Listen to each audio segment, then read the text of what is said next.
Hi friends, ಹೇಗಿದ್ದೀರಾ? ಎಲ್ಲ ಚೆನ್ನಾಗಿದ್ದೀರಾ ಅಂತ ಅಂದ್ಕೊಳ್ತೀನಿ. ವರ್ಣಿಕಾ ಅಡುಗೆ ಮನೆಗೆ ಸ್ವಾಗತ. ಇನ್ನೇನು ಮಳೆಗಾಲ ಶುರುವಾಗಿದೆ. ಮಳೆಗಾಲ ಶುರುವಾಗ್ತಿದ್ದಂಗೆ ಬಿಸಿ ಬಿಸಿಯಾಗಿ ಹಾಗೆ ರುಚಿಯಾಗಿ ಏನಾದರೂ ತಿನ್ನಬೇಕು ಅಂತ ಅನಿಸ್ದಾಗ ಖಂಡಿತ ಈ ರೀತಿಯಾಗಿ ಈರುಳ್ಳಿ ಬಜ್ಜಿನ ಮಾಡ್ಕೊಳ್ಳಿ. ತುಂಬಾ ರುಚಿಯಾಗಿರುತ್ತೆ. ಸಾಯಂಕಾಲ ಟೀ ಜೊತೆಗೆ ಸ್ವಲ್ಪ ಈ ರೀತಿಯಾಗಿ ಬಜ್ಜಿ ಮಾಡಿಕೊಂಡ್ರೆ ತುಂಬಾ ರುಚಿಯಾಗಿರುತ್ತೆ ಅಂತಲೇ ಹೇಳ್ಬೋದು. ಹಾಗಾದರೆ ಬನ್ನಿ ತಡ ಮಾಡದೆ ರೆಸಿಪಿನ ಶುರು ಮಾಡೋಣ. ಇದನ್ನು ಮಾಡಲಿಕ್ಕೆ ಮೊದಲು ನಾನಿಲ್ಲಿ ಒಂದು ಅಗಲವಾಗಿರುವಂತಹ ಪಾತ್ರೆಗೆ 4ರಿಂದ 5 ಈರುಳ್ಳಿನ ಈ ರೀತಿಯಾಗಿ ಉದ್ದವಾಗಿ ಕಟ್ ಮಾಡಿ ಹಾಕ್ಕೊಳ್ತಾ ಇದ್ದೀನಿ. ಆದಷ್ಟು ತೆಳ್ಳದಾಗಿ ಕಟ್ ಮಾಡಿ ಹಾಕ್ಕೊಳ್ಬೇಕು. ಇವಾಗ ಈರುಳ್ಳಿನ ಈ ರೀತಿಯಾಗಿ ಚೆನ್ನಾಗಿ ಕ್ಯೂಚ್ಕೊಂಡು ತಗೊಳ್ಳಿ. ಬಜ್ಜಿ ಹಿಟ್ಟನ್ನು ಹಾಕೋದಕ್ಕೂ ಮೊದಲು ಈ ರೀತಿಯಾಗಿ ಪದರವಾಗಿ ಮಾಡ್ಕೊಳ್ಬೇಕು. ಈರುಳ್ಳಿನ ಈ ರೀತಿಯಾಗಿ ಮಾಡ್ಕೊಳ್ಳೋದ್ರಿಂದ ಉದುದ್ರಾಗಿ ತುಂಬಾ ಚೆನ್ನಾಗಿ ಬರುತ್ತೆ. ಹಾಗೆಯೇ ಇದರಲ್ಲಿರುವಂಥ ನೀರಿನ ಅಂಶ ಎಲ್ಲ ಚೆನ್ನಾಗಿ ಬಿಟ್ಕೊಳ್ಳುತ್ತೆ. ಇದಕ್ಕೆ ನಾನಿವಾಗ ಸಣ್ಣದಾಗಿ ಕಟ್ ಮಾಡಿರುವಂತಹ ಕರ್ಬೇವು ಸೊಪ್ಪನ್ನು ಹಾಕೊಳ್ತಾ ಇದ್ದೀನಿ. ಹಾಗೆಯೇ ಅರ್ಧ ಚಮಚ ಆಗುವಷ್ಟು ಅಜ್ವೈನನ ಈ ರೀತಿಯಾಗಿ ಕೈಯಿಂದ ಕ್ರಷ್ ಮಾಡಿ ಹಾಕೊಳ್ಳಿ. ಫ್ಲೇವರ್ ತುಂಬಾ ಚೆನ್ನಾಗಿರುತ್ತೆ. ಹಾಗೆಯೇ ರುಚಿಗೆ ತಕ್ಕಷ್ಟು ಉಪ್ಪು, ಹಾಗೆಯೇ 1/4 ಟೇಬಲ್ ಸ್ಪೂನ್ ಆಗುವಷ್ಟು ಅರಿಶಿನ ಪುಡಿನ ಹಾಕೊಳ್ತಾ ಇದ್ದೀನಿ. ಇದ್ರ ಜೊತೆಗೆ ಸಣ್ಣದಾಗಿ ಕಟ್ ಮಾಡಿರುವಂಥ ಹಸಿರು ಮೆಣಸಿಕಾಯಿ ಬದಲಾಗಿ ನೀವು ಇಲ್ಲಿ ಅಚ್ಕಾರದ ಪುಡಿನೂ ಸಹ ಹಾಕ್ಕೊಳ್ಬೋದು. ಇವಾಗ ನಾನಿಲ್ಲಿ ಸ್ವಲ್ಪನೇ ಹಿಟ್ಟನ್ನು ಹಾಕ್ಕೊಳ್ತಾ ಕಲಿಸ್ಕೊಳ್ತೀನಿ. ನಾನಿಲ್ಲಿ ಅರ್ಧದಷ್ಟು ಹಿಟ್ಟನ್ನು ಹಾಕ್ಕೊಳ್ತಾ ಇದ್ದೀನಿ. ಕಡಲೆ ಹಿಟ್ಟನ್ನು ಆದಷ್ಟು ಸ್ವಲ್ಪ ಅನ್ನೋಂಗೆ ಹಾಕ್ಕೊಳ್ತಾ ಕಲಿಸ್ಕೊಳ್ಬೇಕು. ಪೂರ್ತಿ ಹಿಟ್ಟನ್ನು ಹಾಕಿದ್ರೆ ಎಲ್ಲ ಗಟ್ಟಿಯಾದಂಗೆ ಆಗಿಬಿಡುತ್ತೆ, ಹಿಟ್ಟು ಜಾಸ್ತಿ ಆಗಿಬಿಡುತ್ತೆ. ಹಾಗಾಗಿ ಇದಕ್ಕೆ ನಾನು ಇವಾಗ ಸ್ವಲ್ಪ ಅಡುಗೆ ಸೋಡಾನ ಹಾಕ್ಕೊಳ್ತಾ ಇದ್ದೀನಿ. ಎಲ್ಲವನ್ನು ಹಾಕಿದ ಮೇಲೆ ಈ ರೀತಿಯಾಗಿ ಚೆನ್ನಾಗಿ ಮಿಕ್ಸ್ ಮಾಡ್ಕೊಂಡು ತಗೊಳ್ಬೇಕು.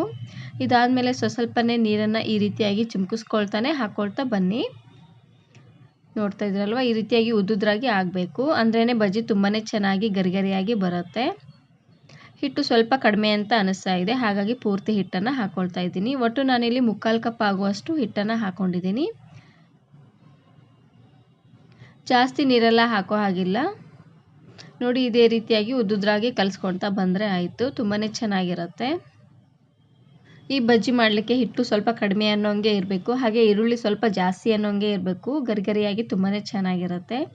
ನೋಡ್ತಾ ಇರ್ಬೋದು, ಆಲ್ರೆಡಿ ಎಣ್ಣೆನೂ ಚೆನ್ನಾಗಿ ಕಾದಿದೆ. ಇವಾಗ ಈ ರೀತಿಯಾಗಿ ಉದ್ದುದ್ರಾಗಿ ಹಿಟ್ಟನ್ನು ಹಾಕ್ಕೊಳ್ತಾ ಬರಬೇಕು.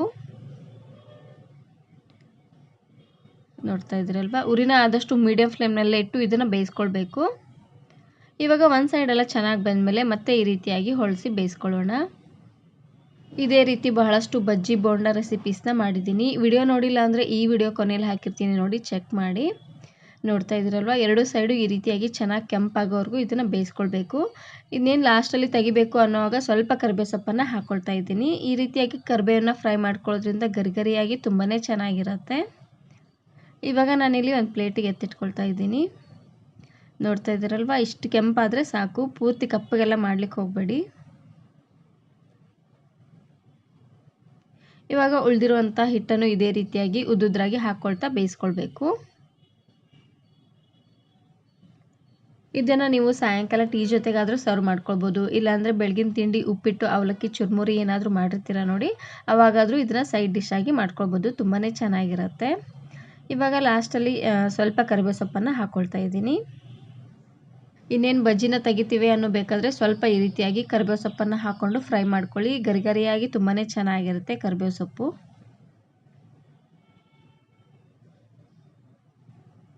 ನೋಡ್ತಾ ಇದ್ದೀರಲ್ವ, ಇಷ್ಟು ಗೋಲ್ಡನ್ ಬ್ರೌನ್ ಬರೋವರೆಗೂ ಫ್ರೈ ಮಾಡ್ಕೊಳ್ಬೇಕು. ಒಂದು 5ರಿಂದ 10 ನಿಮಿಷ ಇದ್ದರೆ ಸಾಕು, ನೀವು ಈಸಿಯಾಗಿ ಈರುಳ್ಳಿ ಬಜ್ಜಿನ ಮಾಡ್ಕೊಳ್ಬೋದು. ತುಂಬಾ ರುಚಿಯಾಗಿರುತ್ತೆ ಅಂತಲೇ ಹೇಳ್ಬೋದು. ಈ ವಿಡಿಯೋ ಇಷ್ಟ ಆದರೆ ಈಗಲೇ ಒಂದು ಲೈಕ್ ಬಟನನ್ನು ಕ್ಲಿಕ್ ಮಾಡಿ ಫ್ರೆಂಡ್ಸ್ ಆ್ಯಂಡ್ ಫ್ಯಾಮಿಲಿ ಜೊತೆಗೆ ಶೇರ್ ಮಾಡಿ. ಹಾಗೆಯೇ ಮತ್ತಷ್ಟು ಹೊಸ ರೆಸಿಪಿಗಾಗಿ ವರ್ಣಿಕಾ ಅಡುಗೆ ಮನೆ ಚಾನಲನ್ನು ಸಬ್ಸ್ಕ್ರೈಬ್ ಮಾಡ್ಕೊಳ್ಳಿ. Thanks for watching.